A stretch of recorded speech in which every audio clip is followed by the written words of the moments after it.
afternoon and welcome to the Council on Aging's 2008-2009 brand new term. We're delighted to be here. Happy to see all of you and all of you at home. Today we have a very, very special program, and we're honored to have as our special guests Assemblywoman Audra Strickland and California Senior Assemblywoman June Glassmeyer. We're delighted to have you folks here. Before we begin, I'd like to introduce the council to you. Many of you who watch know who we are, but we do have some new members. So starting to my right is Harry Norkin. Everybody knows Harry. Harry is beginning his 8th term, his 8th year actually, with the Council on Aging. He can't quite decide if he wants to do this anymore. Been around a long time. He's invaluable to everything we do. And next to him is Gene Borghi. Gene is beginning his 3rd year as a commissioner. And Gene is also on the board at the Global Senior Center.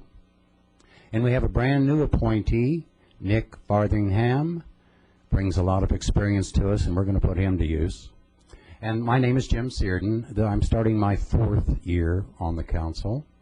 Next to me is Mel Silberberg. And Mel, how long have you been, what year is this for you? Heading into the 8th year. 8th year. another neophyte. Next to Mel is Leonard Loomis, another one of our brand new appointees. And next to him, David Grimm. So that is our council. One of our council members is missing. She's away on business. That's Susan Poprock.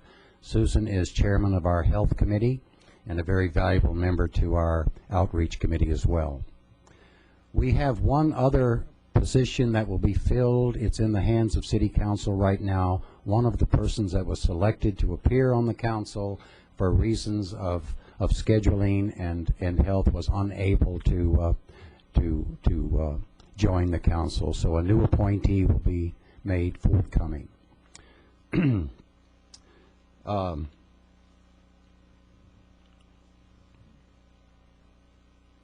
Well, this is going to be an incredibly busy year, so and all of us have a lot of work to do. So let's get started. I would like to begin with our Pledge of Allegiance.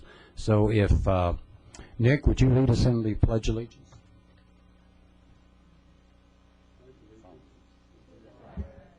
Of the United States of America, and to the republic for which it stands, one nation, under God, indivisible, with liberty and justice for all.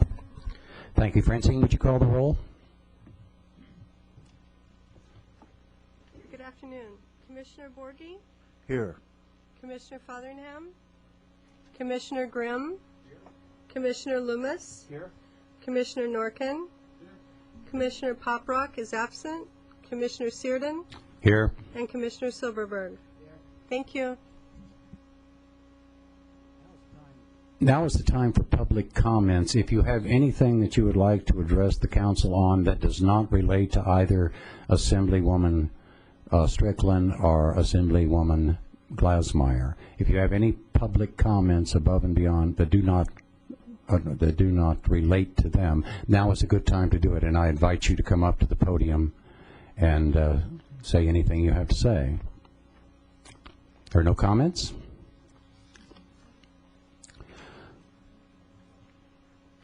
There's one comment. Please come up to the podium. This is Kathy Carlson. Is that correct? I'll finish that later. Greetings from Senator Tom McClintock from Senate District 19. And I'm delivering some brochures for seniors. It's called A Resource Guide Growing Older for Seniors and Protect Your Privacy and Identity Theft. And I'll leave some business cards. If you need any help with state agencies, you can contact either Assemblywoman Audra Strickland's office or our office. And our office is right on Thousand Oaks Boulevard near Enrique's restaurant. So we'd be happy to take your calls or visits from you or from any of the board members. Thank you. Thank you, Kathy. Are there any other public comments?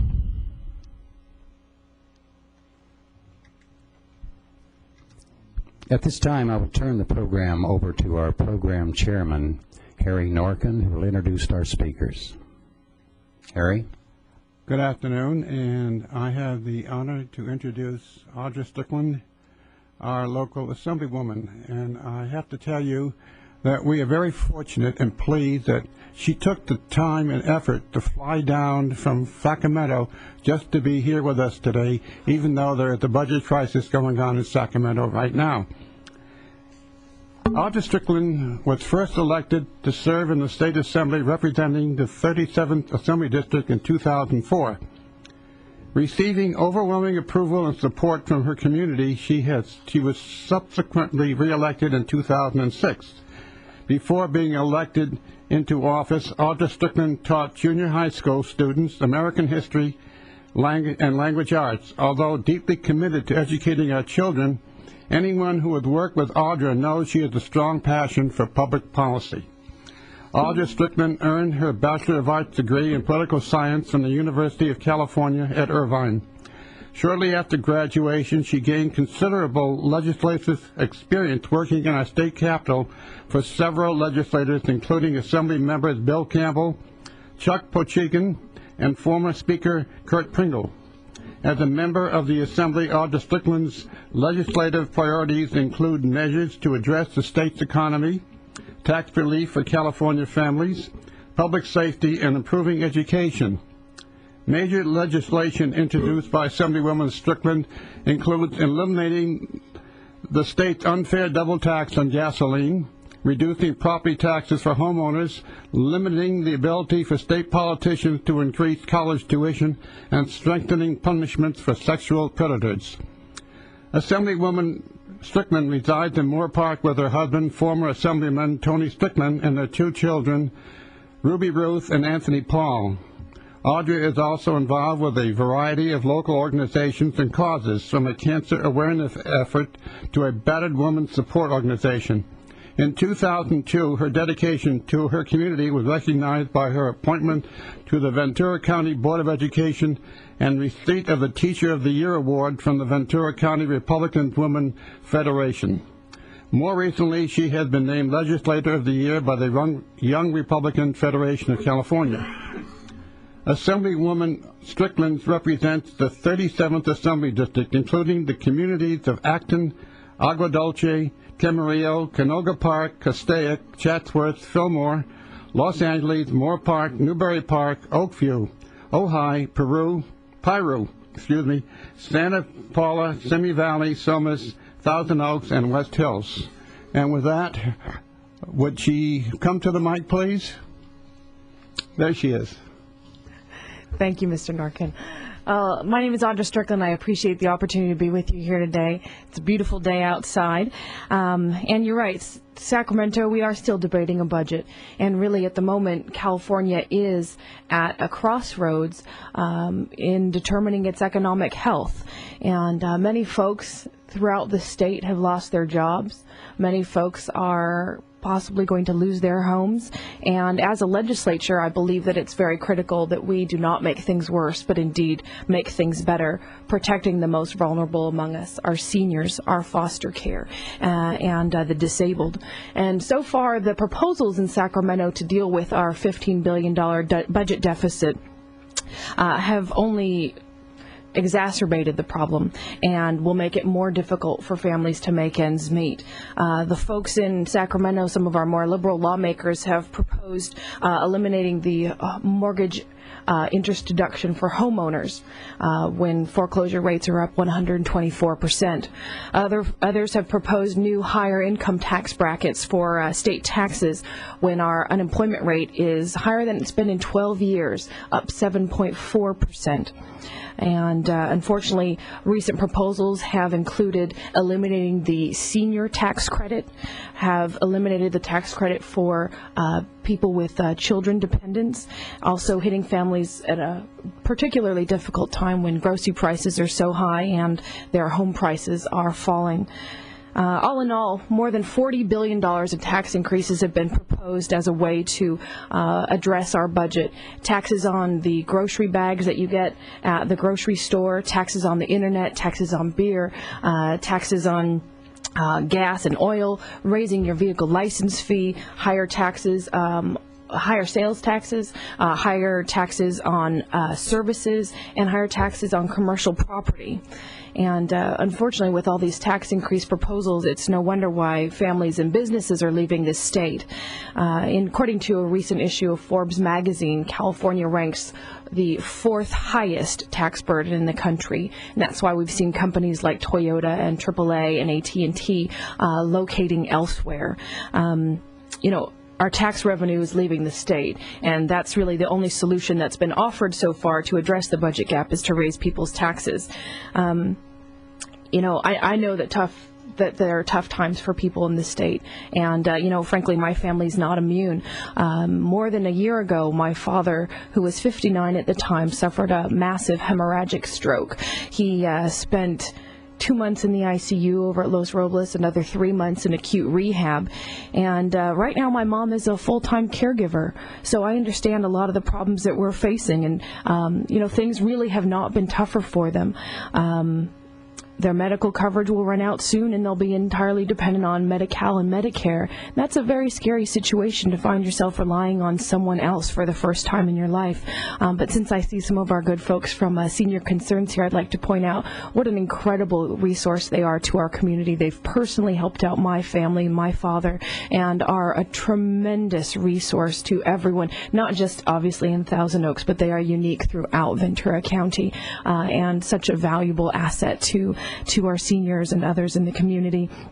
My husband and I try to help out where we can, but frankly, times are uncertain for many people in this state, and so I personally understand the difficulty of dropping home values, of grocery bills that seem to double every single time you seem to go to the store, and paychecks that just don't seem to go as far.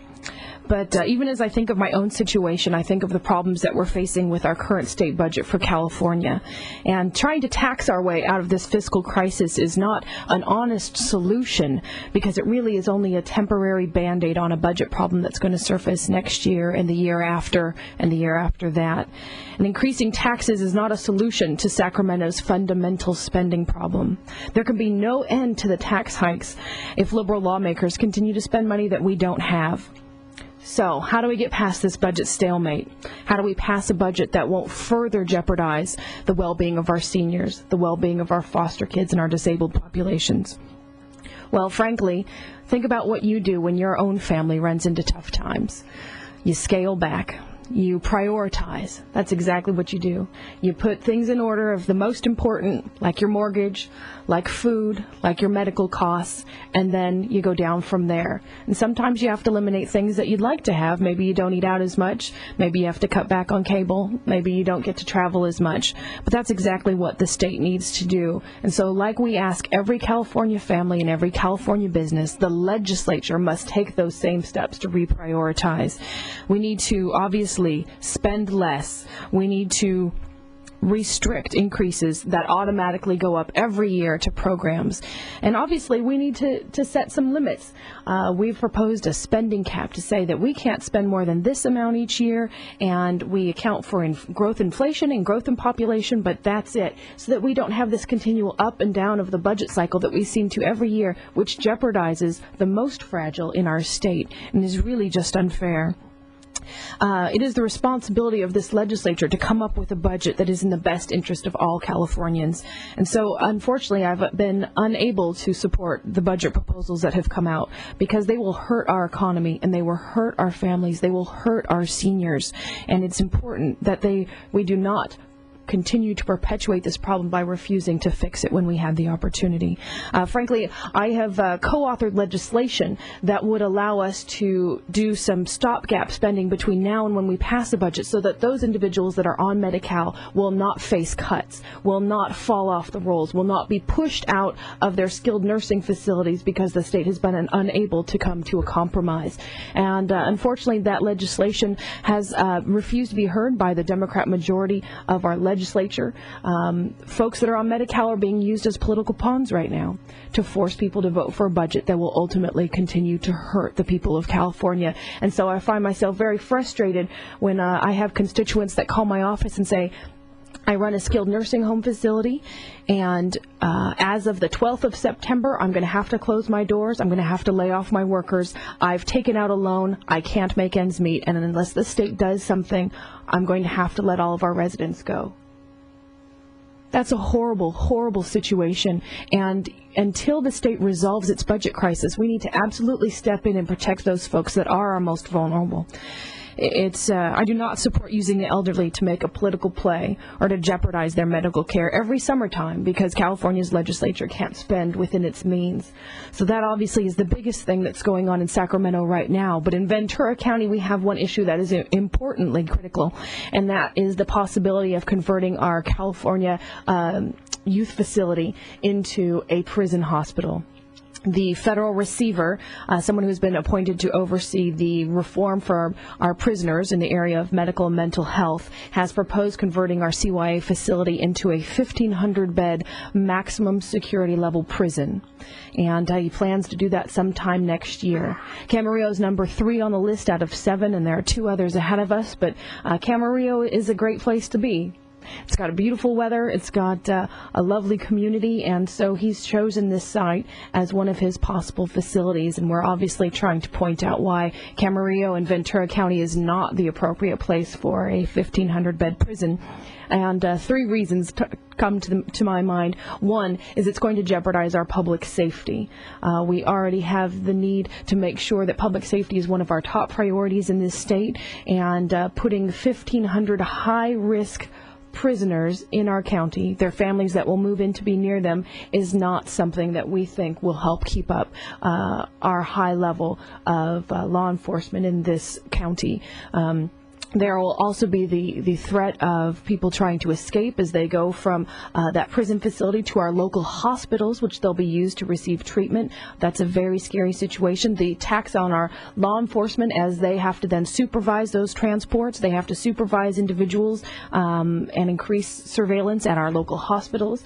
And the increased crime that will then occur in the prison, one prisoner on another. They will get transported to our local jails and then have to go through our court system there. It's a tax on our county that we don't need. Additionally, we've got lots of public health concerns. The federal receiver is able to offer much higher salaries to doctors and nurses and other medical professionals, would then draw them out of private practice into public practice, and that would create a drain. If you look at our local hospitals already, they say that they've got a nursing shortage. What will happen when our receiver is able to increase their pay and they leave us, the legal, law-abiding residents of Ventura County, without the proper services? That's a very, very scary situation. And lastly, the cost to our environment. Right now, into that CYA facility, you have a 2-lane road, 1 road in, 1 road out. Think about what it will take to get 700 correctional officers and 700 medical staff in and out of that facility, on top of their families visiting, on top of any other additional trips in there on a 2-lane road. Think of the tax on the sewer system, a very old sewer system. Think of the attack on, obviously, if you look at where they're located on the environment there, we are right next to schools, right next to farms, right on top of homes. That's a very, very scary situation. I have been meeting with our local elected officials. I've met with the receiver himself to convey our concerns. I've carried hundreds and hundreds of letters to him to let him know where the people of Ventura County stand. I have met with homeowners groups. I've met with our community leaders as well, too. Right now, the receiver is suing our governor and our state controller in order to get $8 billion worth of funds that he believes it's necessary to rehabilitate and revive mental health and medical care for the prison system. There's a court date set for September 22nd, and that is something that we are very closely keeping an eye on. Obviously, we have several bills before the legislature right now that would give him the funding that he needs, and that's something that we're looking at. to see if there's a way that we can preclude funding for the Camarillo site. So that, in addition to any legal options that are available to us, we are also exploring, and this is one of our top priorities, my personal top priority, to make sure that we prevent the prison hospital from being built in Camarillo. So we're doing whatever we can. I appreciate the opportunity to be with you here today, and I do have an open door policy. My office is just down the street at Westlake, corner of Townsgate and Westlake. I have an open door policy. Anytime you want to come by and meet with me, I'm happy to. Please call my office, send me an email. I appreciate and value the opportunity to serve you in the California State Assembly, and if there are any questions that I can answer for you, I would be pleased to do so.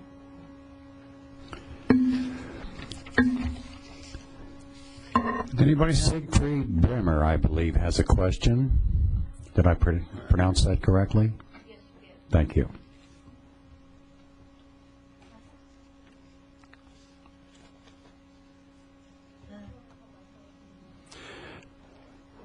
And Michael?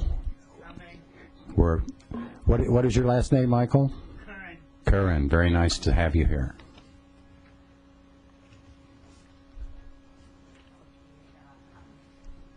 I'll go first. Hi, council members. My name is Michael Curran. I live in Simi Valley, and I work at the ARC workshop. I'm also a council member for our advocacy group. I was wondering if we can write letters to the governor and see about the budget, if it's possible. And I'll keep on writing letters and see. I write letters to the governor all the time. So I just want to know if we can keep up the, and we wanted to save the money for all the state budget. Thank you. Thank you, Mike. Good afternoon, council members and Audra. My name is Sigrid Bremer. I'm also with ARC Ventura County, along with Michael and some of my coworkers here. I'm also on the Leadership Council of Tri-Counties Regional Center, which you know about. Mm-hmm. I have some concerns. We need to get the budget back on its track. We have a lot of people with disabilities here in Ventura County. One of the programs is PathPoint and ARC. And a lot of the people that I work with have been out of work. So we need to figure out something. I, too, have been up to Sacramento my second time, and I've testified against your beautiful husband, Tony Strickland, who I've talked to. And I've also been calling Senator McClintock's office. Thank you very much. Any comment? Merceal Wells, do I say that correctly? Yeah. Thank you.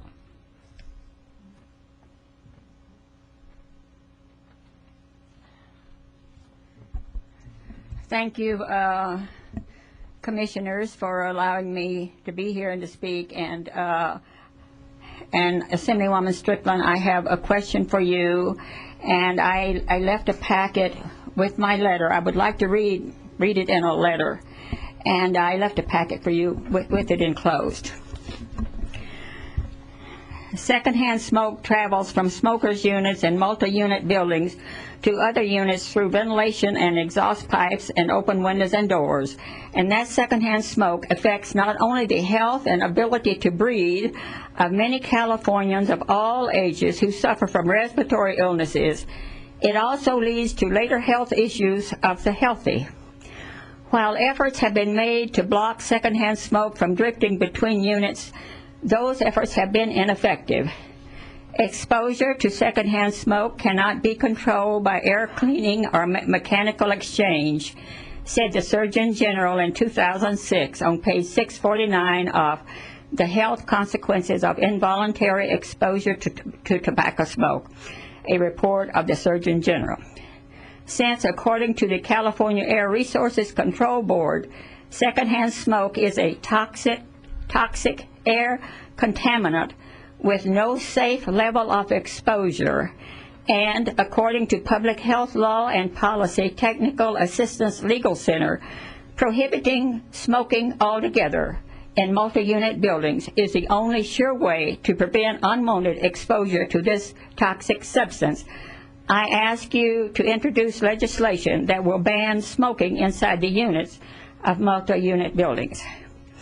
Regarding the right to do whatever one chooses in his or her home, should that right be respected if what the person does in his or her home causes harm to others? If one person's freedom to smoke in his or her home takes away a neighbor's right to be free of secondhand smoke, which person's right to freedom prevails? I ask you to consider the rights of people to be free of secondhand smoke, not only those many children who suffer from asthma and the older folks who suffer from COPD, but also the healthy people who will get lung cancer as a result of being exposed to secondhand smoke. I've been an asthmatic all my life. If I lived next door to the smokers in a unit in my condo building, I would not be able to stay there because of the smoke that drifts into the adjacent units. As for the tobacco companies, I respect business, but why, I ask, haven't they taken the smoke out of smoking? If they would only invent a way for people to inhale nicotine through an inhaler the way I inhale my asthma medication, there would be no secondhand smoke. No kidding. When I was a kid, I smoked medicated cigarettes. We didn't have inhalers. It was called Dr. Blosser's medicated cigarettes. That was the only relief I had from an asthma attack. If they can put the medication in this, why can't the tobacco be put into a cigarette to be inhaled?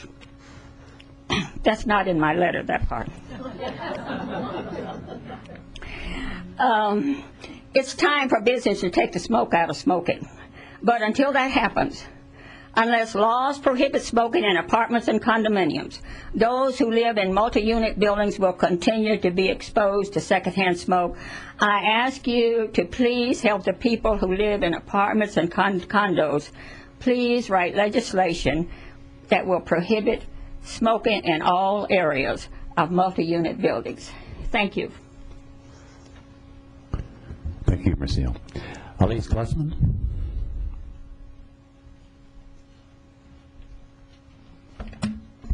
Good afternoon, Council. Ms. Strickland. My name is Elise Klessman. I reside at Vallecito Mobile Home Park in Newberry Park.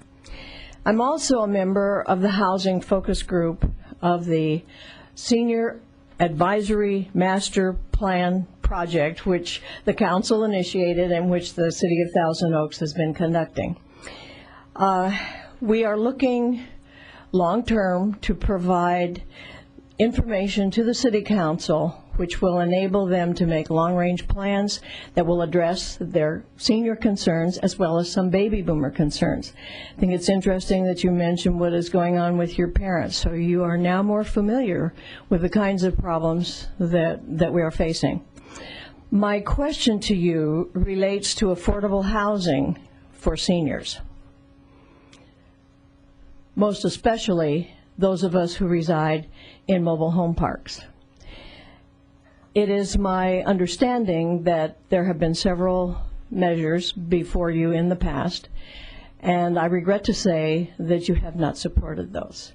I would like you to consider in the future what comes up in the legislature, and given the requirements of SCAG and the housing element, that we'd like to know if we can count on you to support legislation for maintaining mobile home parks as affordable housing, particularly for seniors. Can we? Well, that is definitely a very important issue. And how do we go about addressing the housing needs for all different income levels in this state?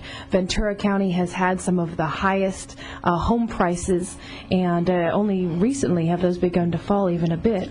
And so it is very difficult for a family starting out, or a senior on a fixed income, or a teacher or a firefighter, police officer, to try to buy a home in Ventura County. And so we look at what ways are there that we can make home prices just a little bit more affordable.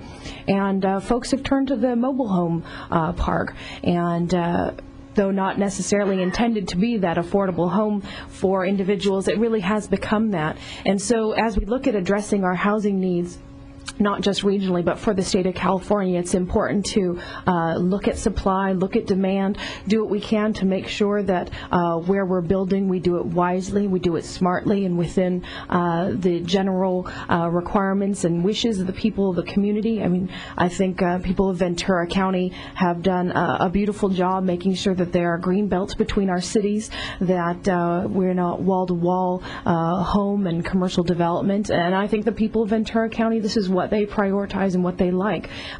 It's important that we find ways for seniors and others who are on fixed incomes to be able to remain in their homes or find places that are affordable to live. I have personally carried legislation that would reduce property taxes for individuals who purchase affordable homes so that their property taxes are based on what they pay for their home, not for what the real market value is. This would give folks a chance who are on fixed incomes to be able to stay and get into a home that they might not otherwise. And so I strongly support doing whatever we can to make sure as many individuals realize the American dream of home ownership as possible, and that we do what we can to reduce the tax burden of folks so that they can stay wherever they choose to in whatever style of home they like, and that includes mobile homes. And we need to do what we can to incentivize mobile homes to be built and to expand. We need to do what we can to provide tax incentives to offer to mobile homeowners so that we can have more people have the opportunity to access this type of housing. And so some of the legislation that's come before me, I believe, would have stifled the opportunity for folks to continue to live in mobile home parks. And so I approach each piece of legislation as it comes before me with obviously my constituents in mind, because it is important. I'm not interested in making sure, I want to make sure people are able to stay in their homes, stay in the places that they live, and that includes mobile home parks, very obviously. So I make sure to look at each individual piece of legislation as it comes before me, and I will definitely keep you in mind. I appreciate that. Good, because we're concerned, I just want to add this, that SCAG, with its housing element, requires very often high density for affordable housing, and mobile home parks are generally 12 to the acre, and high density is 15 to 30. So that's a piece that only those of you in the state legislature can deal with in terms of helping the localities address the problems in their particular areas. I appreciate your interest in that. Thank you. Thank you. I have a small question, and it deals a little bit with that. One of the things that we did as a council last year is we developed an outreach program and went out in the community and discussed what we do and to listen to the problems, et cetera, of our constituency. But many of the places we went, and this was almost a universal comment and a question, what can they do about rent control? People, seniors on fixed incomes, living in any sort of an adult community, are faced with a fairly large increase every year, and they do not have a subsequent increase in their income. Many of them are afraid they're going to run out of money before they run out of life. And is there anything, or is anyone addressing the concept? I know it's kind of a liberal concept, but the concept of rent control for seniors. Well, that has been addressed on a number of levels, but I believe that is best addressed at the local level. I am wary for the state to get involved in sort of statewide planning for how cities should develop, where they should require, green belts, where they should require housing density of a certain type or another. And I believe, frankly, that's best left at the local level to determine what type of housing requirements and those types of things, so that they fit the area that in which the folks are residing. In terms of as it relates to seniors, I have personally supported legislation that would have given grants to seniors to be able to stay in their homes if indeed there was, let's say the person had an accident and fell, that if they were now wheelchair bound, that there would be a grant from the state that would help them to modify their home in order to stay in that home longer rather than have to take up residence in a care facility. I mean, I think that there are things that the state can do to incentivize seniors and to provide tax cuts, to provide other relief so that their dollar does go a bit farther. And eliminating the senior tax credit is not a way to keep people in their homes and is not a way to help you make ends meet. And I do know that on a fixed income, so much of what we have is fluctuating. The cost of gas, the cost of medicine, the cost of food, and it's important that we do whatever we can to help seniors. And I very sincerely believe that. We're talking about folks that have contributed a lifetime to our country, a lifetime to our economy, and it is our duty to protect them. And so if there are things that we need to do in order to better provide for that population, that's what's definitely something we need to look at. But in terms of addressing rent control from a state level, I would be very reluctant to do that. Are there any other questions? Mel? Yeah, thank you, Jim. Yeah, what Commissioner Seardon is referring to, the issue of RCFEs, residential care facilities for the elderly. And it turns out, even though one might think this is a local jurisdiction, it turns out the cities, and a city like Thousand Oaks, doesn't get involved in rent control. In fact, the Council on Aging dealt with an issue from Castle Hill Group, okay? And they were, change of ownership, and they were having an increase of 30%, and God knows what else. And there had been legislation sent up to both houses to deal with at least some type of minimum controls, such as RCFE should not be subjected to anything more than cost of living increases. That's reasonable. That never even made it. It never even made it out of committee. So we're advocates for seniors here, and it seems to me the state of California has to recognize that the senior population is growing, will continue to grow. The oldest of us are living longer, thank the Lord. But the problem is only going to get worse. So it seems to me, with all the other good things the state does for seniors, and they do a lot, there's no question about it, they need to start to factor in that kind of a problem. And I think what Elise Klussman, who's on one of the committees that we were on together, I think stated it very well. And I'm just saying that cities generally aren't controlling. In other words, the solution that you're proposing, the cities aren't doing it. So basically, who's getting squeezed? The senior who can't afford, if somebody lives another 5 years in, let's say, one of these residential care facilities, times 6% a year or 5% a year, fixed income, all of a sudden, where are they going to get this 25%? They have no place to go. And so I think it's almost approaching, I think, for the total community, a moral issue. Because we're in a new paradigm. The senior population is changing.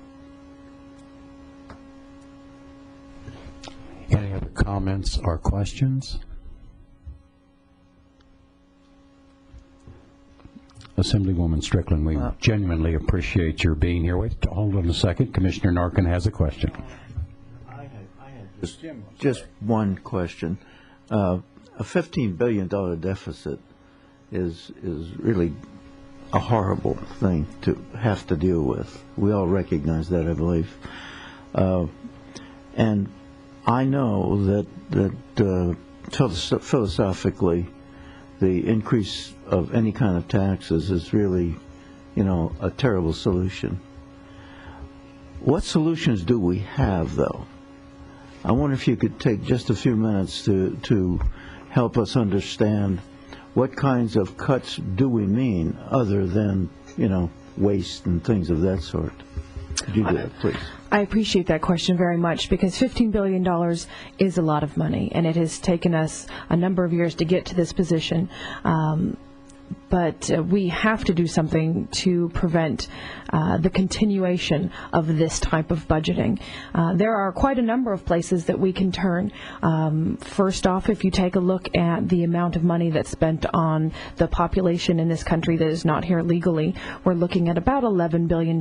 That's incarceration, that's education in our community colleges, CSUs, UCs, adult education. If you take a look at the medical services, health services, welfare that's afforded the undocumented population of this state, you're looking at $11 billion, which is very, very close to the size of our budget deficit. Additionally, you have to take a look at how government spends its money, and there is an extraordinary amount of waste and fraud and abuse. And to say that, it sounds so cavalier, like I'm just, saying, something that means nothing, but that's not the case. I mean, if you take a look at there's a Caltrans office in LA that serves Ventura County. They just spent $1 million on artwork for their office building. How much sense does that make? What could Senior Concerns do with $1 million? What could Thousand Oaks do with another $1 million, or our school district out here? And that's an extraordinary amount of money that a lot of good could be done with, but instead someone thought it was more important to purchase artwork.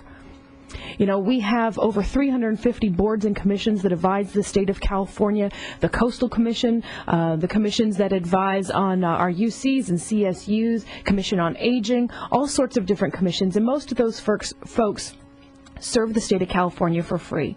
Out of the goodwill of their heart, they serve California and make recommendations on a variety of policy areas. Well, there are 24 or so different boards and commissions where the commissioners make over $100,000 a year. Where do I sign up? Where do you sign up? And they work, better than that, they work 1 day a month. That's the job I want. Less expenses. And you think about that. You serve the people of this city. You serve the community. We have plenty of people that are willing to donate their time for free, and yet these individuals make over $100,000 a year when we're giving teachers pink slips, when we're telling our seniors that you can no longer stay in your skilled nursing facility, when we're cutting off medicines, when we're hurting our foster children. Where are our priorities? That is what has to happen, is we have to start top to bottom. We need to prioritize. Governor Schwarzenegger, one of the good things he did when he came into office is he did the California Performance Review, basically took a look at all of the state's programs, all of the departments, and they found a way to spend money more wisely, to dovetail different agencies, to cut out some waste. And frankly, if we had implemented those, we would have saved $36 billion. Where are we now? $15 billion in deficit. There are a lot of things that we can do to right this ship in California, to make sure that we are not in debt. Our cities do it. The city of Thousand Oaks does a fantastic job. The county of Ventura, some of our local cities who have reserves, who plan for a rainy day, who spend less money than they bring in, but not the state. And then they go and look to you to open up your wallet. Open up your wallet. And that's the problem. That's what needs to happen, is we need to say, you know what? Some of these programs aren't important. In the budget that got proposed, there was an enhancement, $118,000 for 2 new people to distribute arts and crafts to inmates on death row. What kind of sense does that make? What kind of sense does that make when we are threatening opening our prison doors to let 22,000 prisoners out because we're trying to make up a budget deficit? When we're laying off firefighters, police officers, and teachers and shortchanging our foster kids? That's not acceptable. We have to do at the state level what we expect you to do, what we expect every California business to do, and you have to reprioritize. And frankly, the members of the legislature have been cowards in that they have been unwilling to say what programs are important, which ones aren't. And you need to fund the ones that are important and suspend the ones that aren't. And that's been what's really frustrating in Sacramento right now, is because we got a lot of people with a lot of needs, a lot of people on Medi-Cal, a lot of our seniors, a lot of disabled folks who are suffering, legitimately suffering life and death situations because the state has been unable to balance its books. And so those are just a few places that we can start. And, you know, we got a lot more ideas out there that if folks were willing to come to the table and reform the way that we do business to make sure that we don't keep jeopardizing folks year after year, I think we could find a compromise to this solution that would be good for seniors, for foster kids, for law enforcement, for our teachers, and not just this year, but the years to come as well. Thank you very much. Thank you. Are there any other questions? I would like to suggest that we give Assemblywoman Strickland a very large hand for taking the time to come and visit with us.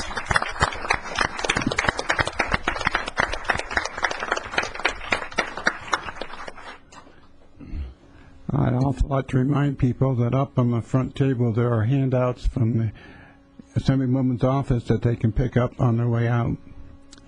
And at this time, I'd also like to introduce our next speaker, June Glassmeyer. June was a former member of the Council on Aging. She was the chair under whom I studied before I became chair of the council.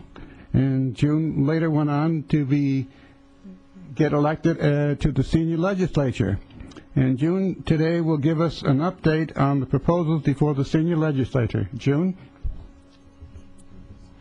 Thank you, Councilmember Norkin. It's indeed a pleasure to be here. As was stated, my name is Senior Assemblymember June Glassmeyer, and I want to give you a little update on the California Senior Legislature. The state of California is divided into 33 planning and service areas. We are in Service Area 18, and it just so happens that all of the county of Ventura is in Planning Service Area 18. For each planning and service area, there are 2 assembly representatives and 1 senator.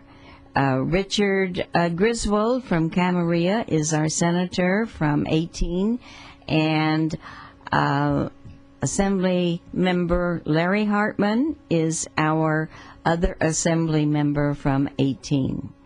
We are elected for a 4-year term, and there are several ways to be elected. The present way that I was elected in the last election was I appeared before the Area Agency on Aging and gave them a reason why I thought I should continue to be a legislature, and then they made the final decision.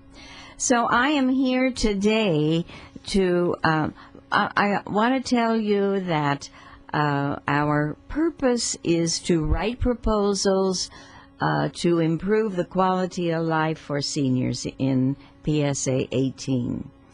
And we meet in Sacramento every year in October, and the proposals that are written by the 80 assembly members and the 40 senators are reviewed and studied exactly like our regular legislature.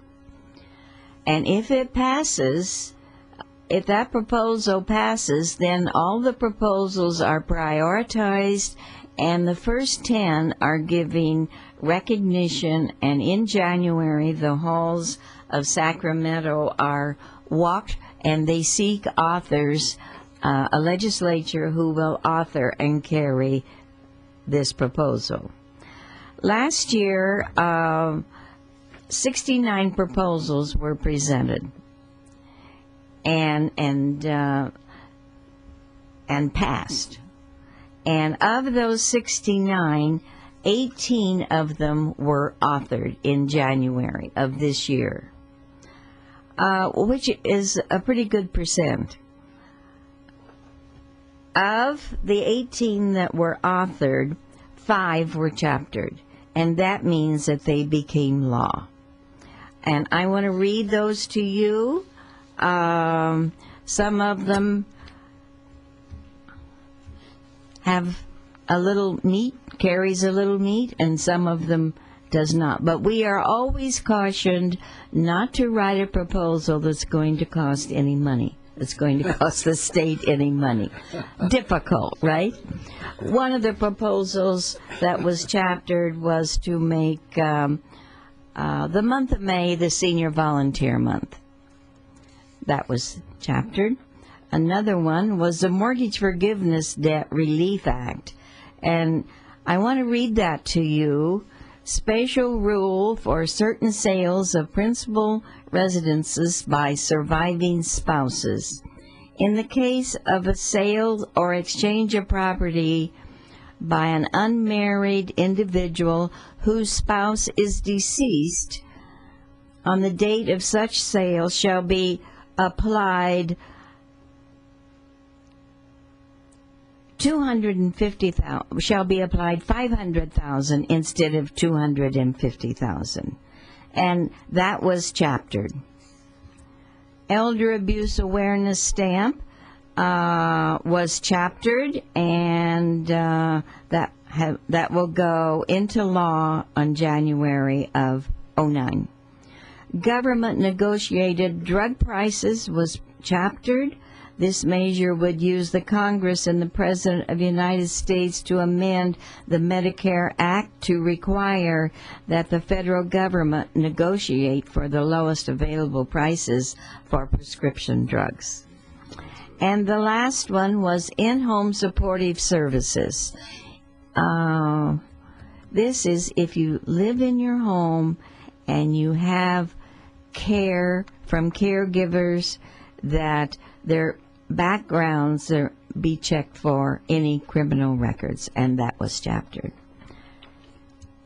5 of our proposals failed, and there are 7 that have passed that will now is on the governor's desk for his signature. And I'll read those to you. Number 1, if you are an in-home service provider, it used to be, and it still is until January of next year, it used to be that if they use their car to transport their patient to a doctor, that their insurance increased. And if the governor signs this, then they are free to use their car and without an increase in their insurance. The next one is elder abuse reporting, and that is if you are aware of any elder abuse, that it must be reported. Housing Authority federal vouchers and certificates, share housing. If you are sharing a residence with another senior, then you will get a 20% reduction in your income tax, is what I'm trying to say. Health and care facilities, checking for bacterial infections, that it will be a requirement that all residential care facilities be inspected for bacterial. Senior facility infrastructure upgrades, and that is to allow funds to improve the senior centers in the state of California.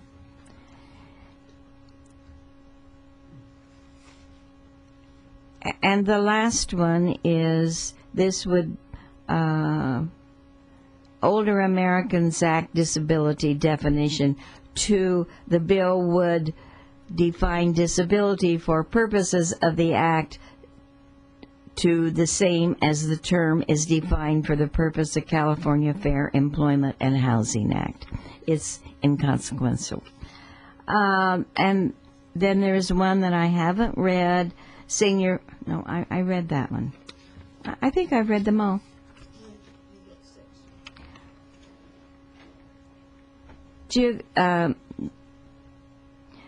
This bill would establish the Workforce Expansion Act, which would administer by the boards described above in consultation with the Office of the State Health Planning and Development to provide loan payment assistance to dentists, physicians, and surgeons, osteopaths, physicians, and surgeons, nurses, and social workers to work in a geriatric case setting as specified. This year, 63 proposals have been written and submitted, and the California senior legislatures will go to Sacramento the 10th of October. We will be there for 3 days, and we will study the proposals, and we will go through the same procedure that Assembly Member Strickland goes through in their regular legislature. And that is the end of my report. I did want to say something to Mr. Norkin, and he has asked that I suggested that a proposal be written regarding selling insurance policies and annuities to seniors. And that one is working. A proposal has been written, Councilmember Norkin, and I wanted to share that with you. Thank you very much. Any questions? I have a question for you, June. Right. On that proposal for aid to improving senior centers, what is the bill for that one? I know you said it hasn't been signed yet, but we'd like to follow it. AP1, SB 977, and a senior, not senior, but Legislature Correa is carrying it, and he is in Orange County. Thank you. If you want to call me, I do have his telephone number at home. I also want to encourage everyone, if you have an idea for a proposal, to please feel free to call me, and my telephone number is 805-495-1949, and I welcome all suggestions. Thank you for giving me the opportunity to speak with you. June, I would ask you the same question I asked Assemblywoman Strickland about any potential pending legislation dealing with rent control for seniors, anything along those lines? No, but you and I had this discussion before, and I am going to study it, and hopefully I will write a proposal for California to have rent control for seniors. I don't know if it would be under the same line, but the concept of when someone buys out a facility, currently they are able to charge whatever they wish as new owners. There's no restrictions whatsoever, certainly not locally or statewide that I'm aware of. And that was the situation that caused the Castle Hill blow up. And simply people coming together reasonably became some sort of solution. But potentially anybody that buys out a trailer park or a condominium facility has the right to basically do whatever they want, triple, quadruple the rates if they so desired, if they thought they could. I believe White Castle tried to raise the monthly fee 40%. Yes, yes. Elise, would you like to comment on that?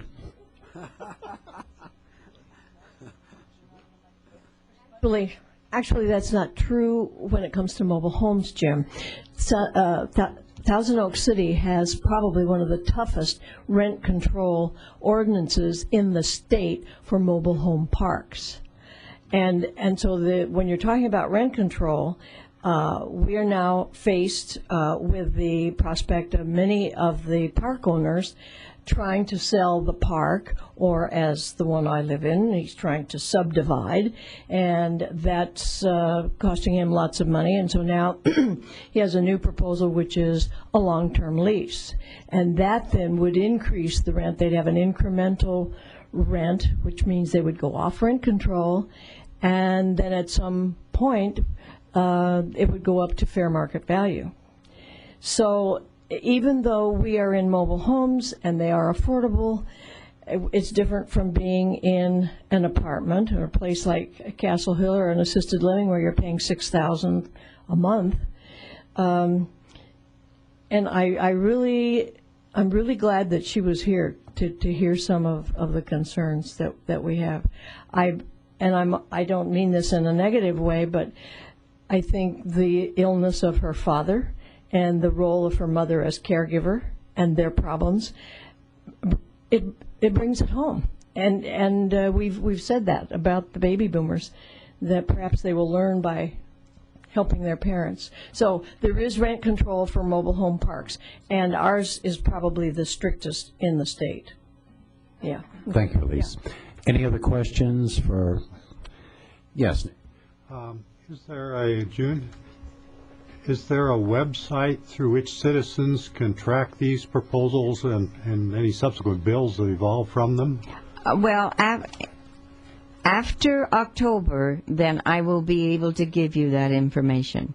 Right now, I've given you the information for the proposals that went through legislature this year, and after our session in October, then I will be able to give you that information. I will provide it for Francine. Yes, I'll be happy to come back and give you an update. There you go. All right. Any other questions? Ms. Glassmeyer, thank you so much for joining us. A pleasure as always. Thank you for inviting me. Right now we're going to move into the regular business portion of our meeting, and we will start out with our housing report. Commissioner Norkin, do you have a report for us on housing? Yes, I do, and it's about the draft housing element that's now available for viewing. Copies are available for viewing of the draft housing element at the Community Development Department of the City of Thousand Oaks at the Civic Art Plaza at 2100 Thousand Oaks Boulevard. Copies are available online at www.toaks.org/city_hall.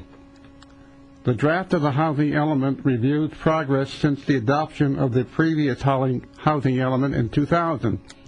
It provides an analysis of the need for new housing and an inventory of sites where new housing can be built, as well as candidate sites for potential rezoning to allow additional new housing. The draft also reviews existing assisted housing developments due to change from low-income to market-rate housing in the next 10 years. Included in the report are housing goals, objectives, and programs, including rezoning land to meet the city's share of housing needs for all income levels, making land available for a variety of housing types, assisting in the development of low and moderate income housing, reducing government constraints on housing development, and conserving and improving existing affordable housing. Also, to promote for all, regardless of race, religion, sex, marital status, ancestry, national origin, color, familial status, or disability, and to preserve existing assisted housing for lower-income households. Comments in writing are due back to Jeffrey Spector by September 22, 2008, at the Community Development Department, 2100 Thousand Oaks Boulevard, Thousand Oaks, 91362. Questions? Please call 805-449-2323. And end of my report. Thank you. Thank you very much, Harry. Now I would like to direct everyone's attention on the board to the tentative meeting schedule. I think you all have a copy of this. And we are going to see if we can come to an agreement on what our main topics are going to be for the upcoming year, at least on a tentative basis. Harry, you had some. I would open the floor at this point to any suggestions, or if you'll notice that we have the following stated. Housing would be our next meeting, transportation beyond that, fraud in December, public information January, et cetera, et cetera. Harry, you had a comment on this, did you not? Yes, I did. I suggested that housing is slated for the October 1st broadcast, and I'd like to move that down at least to the December broadcast, which would be fraud, and move fraud up. I know we don't have a fraud person on board, but I think he's been selected, and he just needs to be sworn in before he can be back on the board. So if we make that change, it'll give me enough time to work up a housing forum again. I see absolutely no problem with that. Anybody have any disagreement or?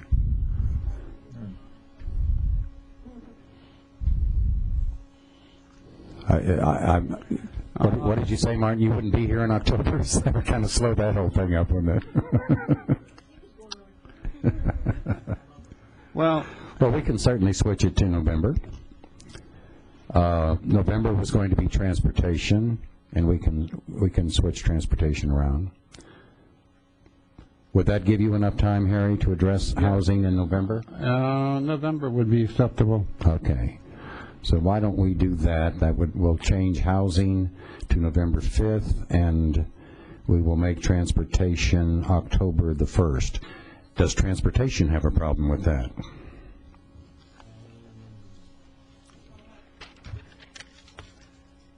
Yeah, I did want to talk to you a little bit. Did want to talk about that after, about getting something set, so, okay. Would you be in a position to have a report for transportation next month? The teleprompter says yes. The teleprompter says yes, so. I've learned to follow the teleprompter. Yes, okay, that's okay then. Francine, we will switch transportation to October and housing to November. I'm sorry, fraud went up to, no, I'm confused. Fraud went up to November, I'm sorry.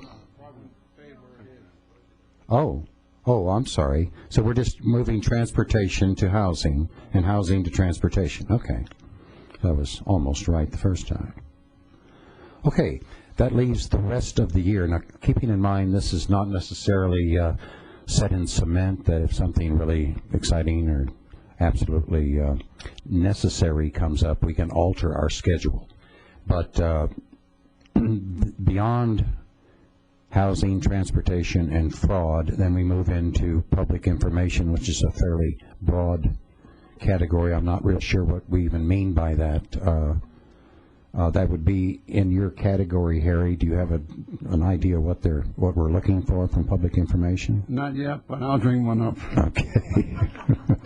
And of course, outreach. Outreach is one of our vital very, very active committees, and we could just about have that every month, but we're not going to do that. Is February appropriate for what we're doing, Mel, or would you like to see that in some other place?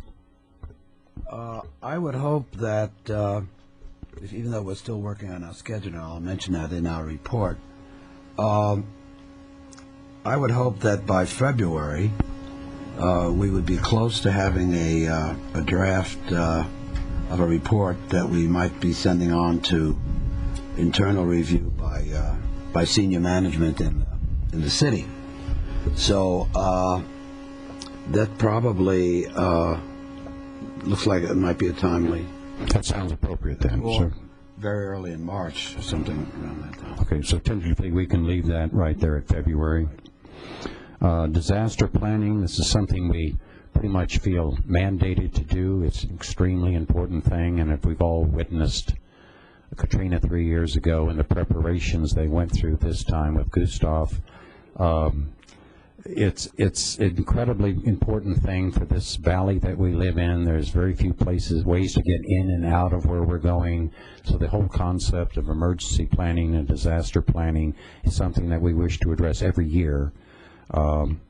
So unless someone has a different reason, we'll leave that at March. See, disaster planning is, who's handling disaster? That's an open position. No, actually, I have you down for that, Leonard, because you weren't here at our workshop meeting. So that's okay. It's okay. So disaster planning can stay where it is.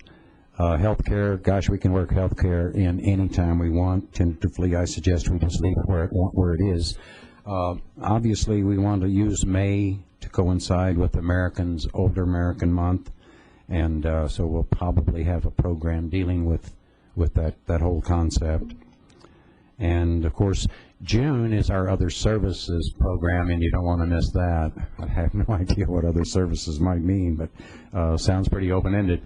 So I would suggest that we make those minor changes and make that at least our completed schedule. Anybody else have any comments about that schedule? All right. We will move on. Okay. All right. Does someone wish to make a motion to accept the tentative meeting schedule? I second. It has been moved and seconded. All in favor? Aye. All opposed? The ayes have it. All right. Now we come to our Outreach and Senior Adult Master Plan Committee. As I mentioned, this is an incredibly active, very ambitious committee, and they have a lot of work ahead of us. Commissioner Silverberg, would you bring us up to date? Thank you, Jim. I'm delighted to note that there are 3 members of our Senior Advisory Committee for the SAMP project, SAMP being short for the whole thing about the master plan and whatnot. And we have, those of you who have been following it, we have 6 groups, focus groups, that correspond to the 6 areas of the survey that was distributed. We distributed over 5,000 surveys over a period of about 6 to 8 months, and we had a return of about 1,500, and that included the senior, current seniors, as well as the baby boomers. Back at the end of May, we had a very important breakfast meeting. The emphasis would certainly be on the meeting as well as the breakfast. Anyway, at that meeting, we formally organized into the 6 groups, which already had group leaders. But we formally set the groups up and the group leaders, and with each group, we assigned a Council on Aging commissioner as a liaison. The meeting at the end of May was an organization meeting to get into the next phase, which was to review all of the results and evaluate trends, develop additional information from the data using our computer database. And at that meeting, the groups set up and planned a program through the summer, June, July, and August, on when they would each meet, each of the groups on different days. And I would say that's worked very, very well. And let me just mention that the 3 group leaders that are represented here, we have Carol Freeman, President of Senior Concerns, who is the leader of the Assistance Focus Group, and we have Elise Klussman, our mobile home advocate, who is who chairs the Housing Focus Group, and we also have Andrea Koval, director of the Global Senior Center, who, as you might guess, is heading up recreation.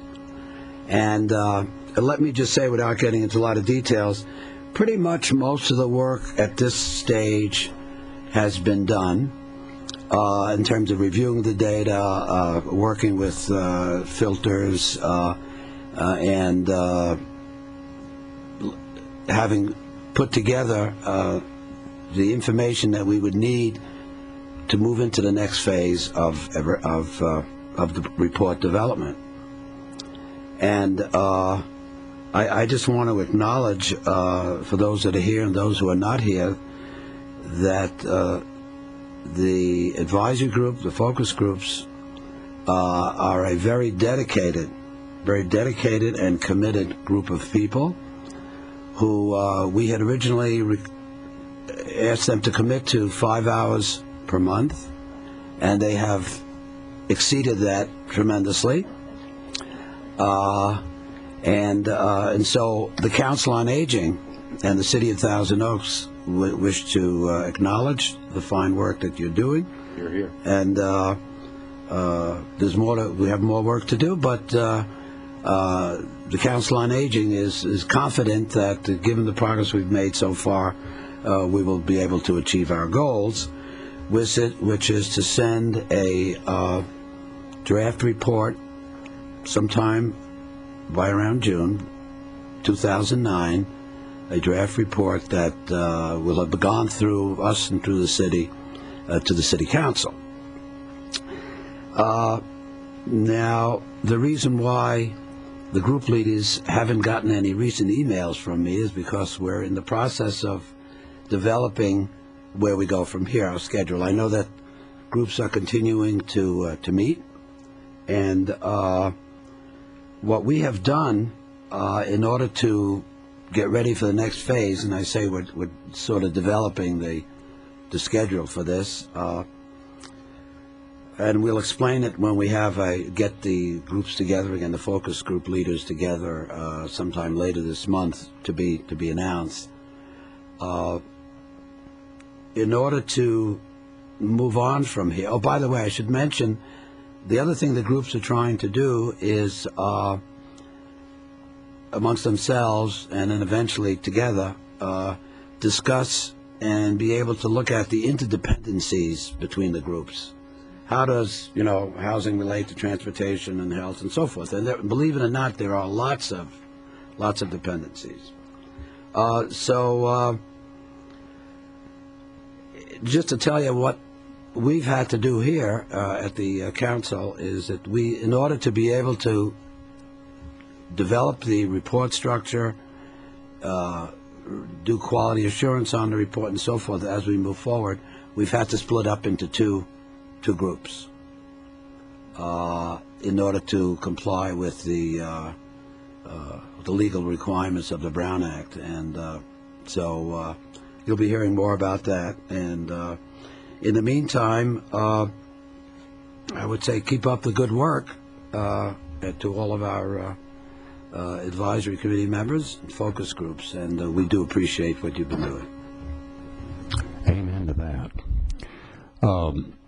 While we're talking a little bit about outreach, one of the original concepts was to get out into the community, meet people, and of course that developed the idea of the survey that we've been spending so much time on this last year.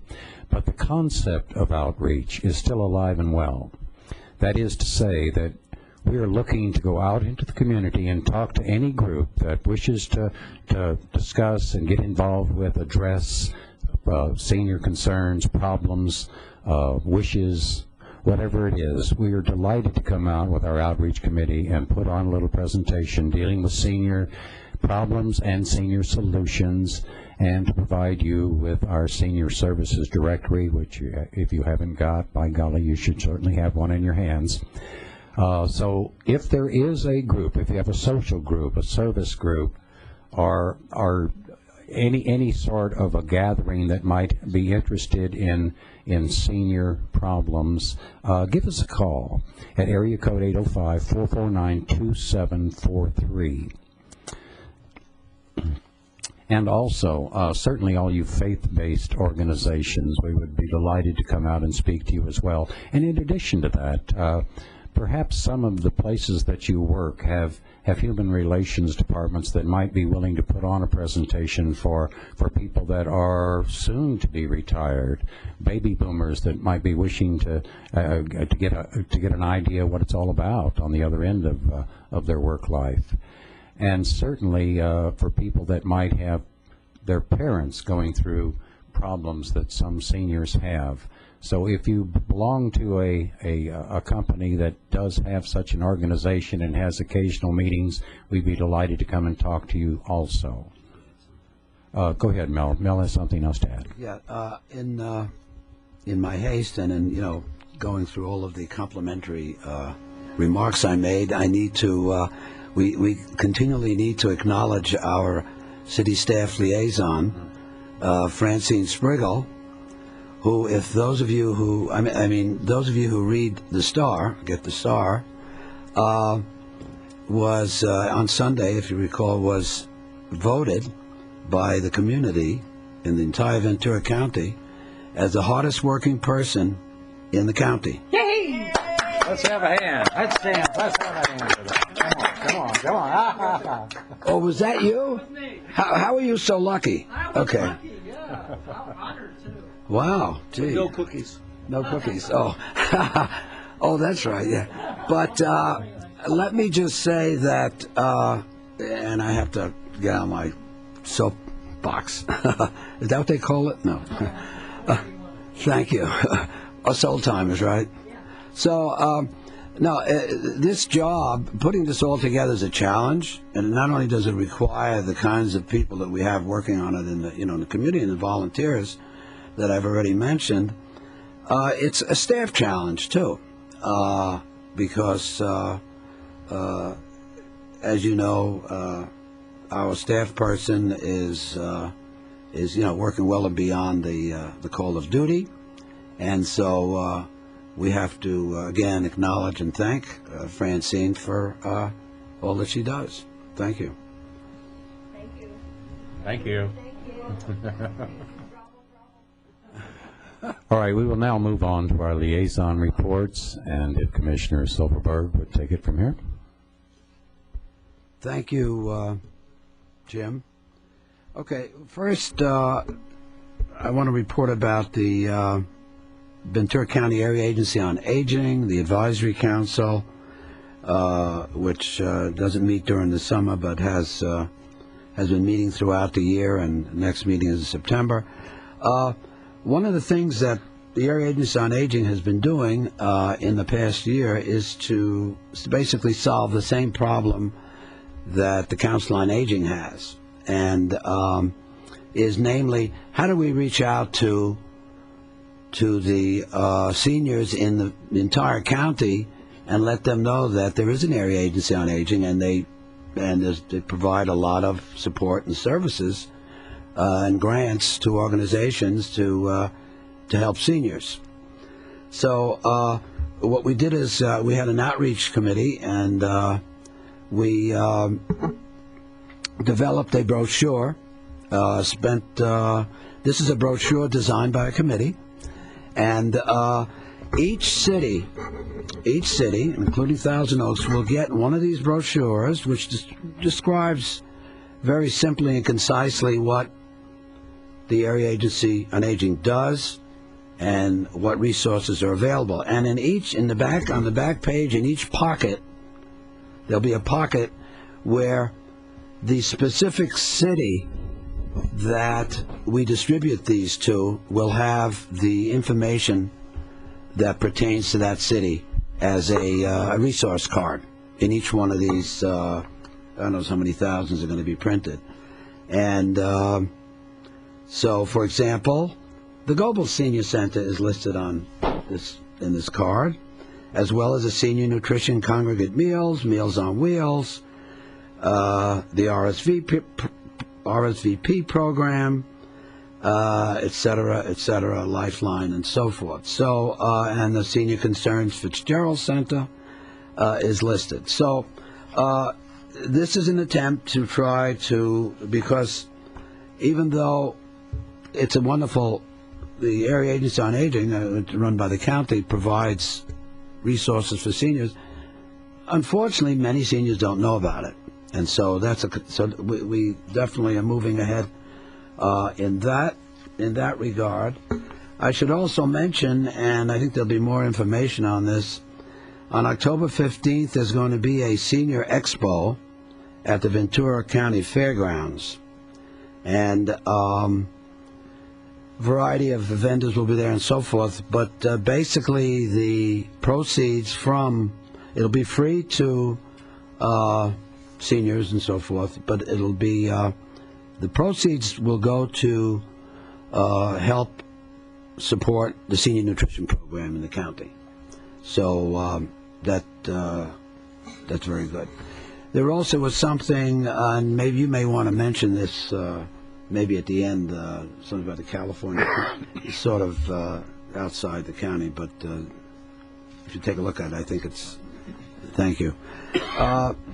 Now it is my pleasure to introduce Andrea Koval, who will tell us about what's ready for the fall in the Global Center.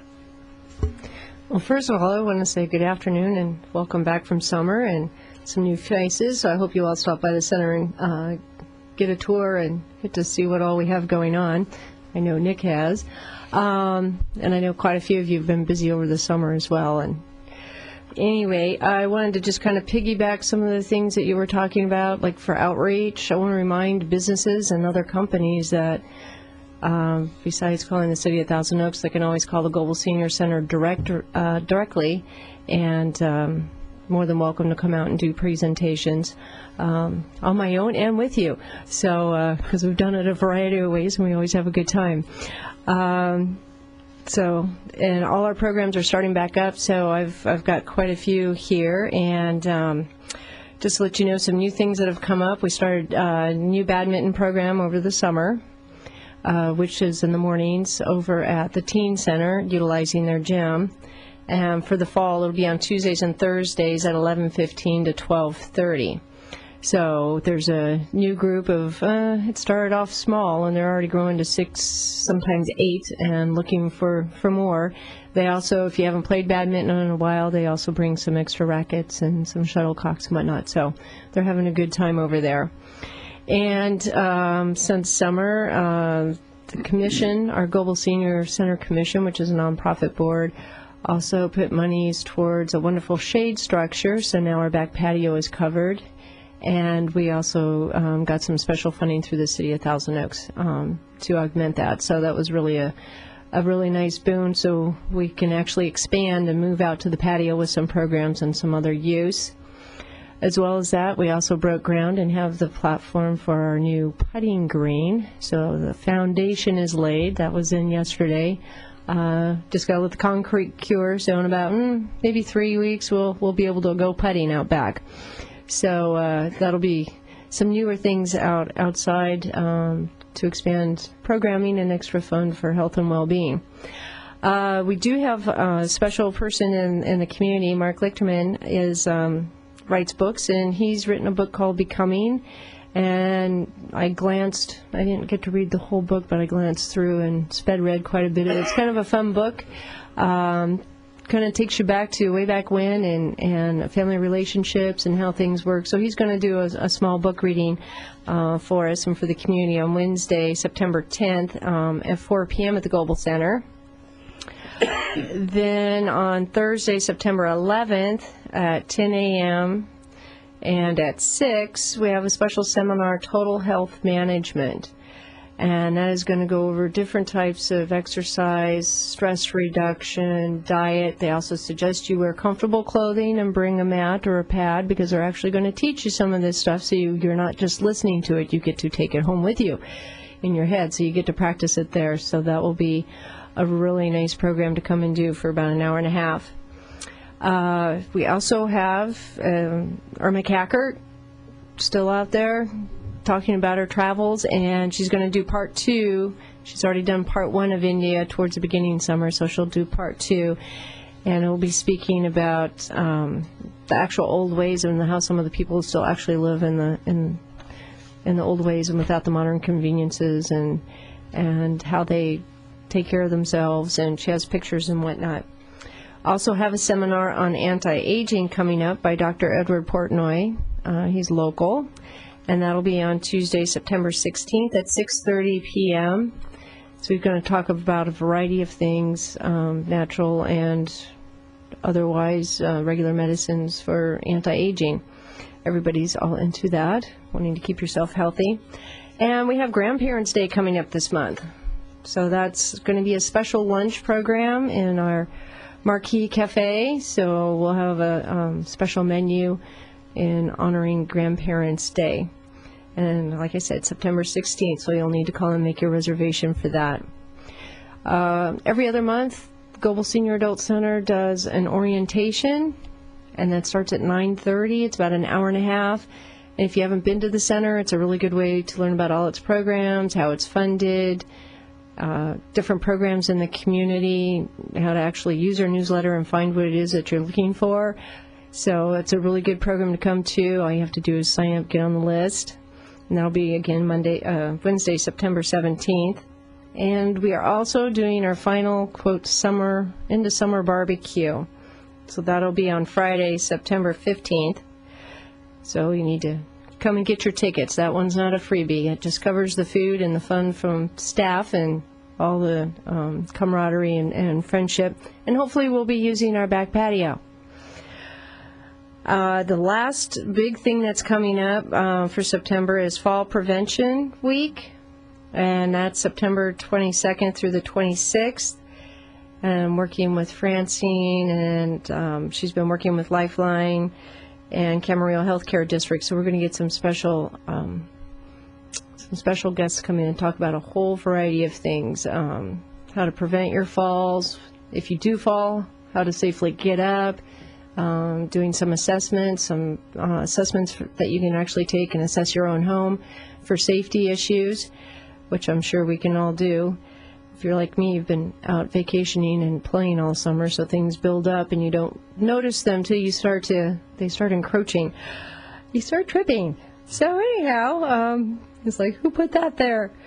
So those are going to be some different programs, and there's going to be something different every day of that week, Monday through Friday, and hopefully they'll be from 10 to 11:30. We're firming that all up, but they will take place that week, and we're going to use the outside patio. Since there are no inside rooms, we're going to set up outside, so it'll be a really nice way to be outside and use our expanded patio and have a great program.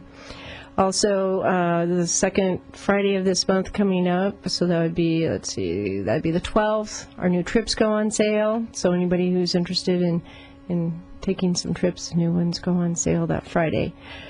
Is there any questions? Yes. Thank you, Andrea, for that report. I was going to ask about on the patio. Is it possible you could have outdoor dancing there too?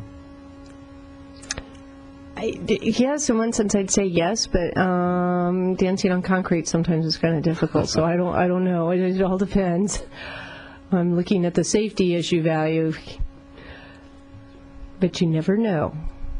Have your fall prevention program. Oh yes, we are having the fall prevention program out there. Right near the edge, right? That's quite okay, because it'll be set up with tables and chairs, and it'll be safe to walk on. Thank you, Andrea. Thanks. Now is time for commissioner comments. Yeah. Yes. Me. One quick thing before we get to that, Harry. I want you to mark your calendars for an upcoming event.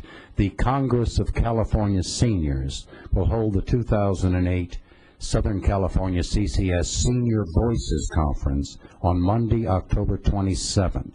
Now, that's going to be held at the Island View Room at the Derby Club at the Ventura County Fairgrounds. And it's from 10 a.m. until 4:30 p.m. They're going to have a busy day of speakers and information panels on several timely topics important to the senior community. Now, we expect to have several elected officials, exhibitors from the region, and a lot of time for discussion and networking. So mark the date, October 27th, 2008. That's a Monday. More information will be forthcoming later on, but just a quick note. Harry. Thank you, Jim. Commissioners on this Council on Aging are also working with other groups devoted to senior activities. For instance, on this commission, Nell Silverberg, who was heavily involved in the Senior Adult Master Plan with others on the commission, with other commissioners, is also involved with the Ventura County Area Agency on Aging. He is so involved, he is now chair of the AAA Advisory Committee, made up of representatives from all of the councils on aging in the county. Jim Searden, our commission chair, also serves on the AAA. Three of our commissioners, myself among them, with Gene Borghi and Jim Searden, he certainly gets around, are on the Global Senior Center Commission. The reason I'm mentioning this is to demonstrate how involved our commissioners are with the health and welfare of the senior community. We can only do so much by ourselves. We need the senior community to partner with us in accomplishing the goals we have set for ourselves. In that regard, one of my tasks with the Global Senior Center is that I have been asked to set up an organization whose function will be to call homebound seniors to be a point of contact when they need help, and to call them, and in general, just to call them at certain intervals to ensure they're doing okay. I have enlisted the help of Cindy Powers of RSVP and Tony Hagopian of Senior Concern to assist in setting up this program. We can't do it by ourselves. We need your help.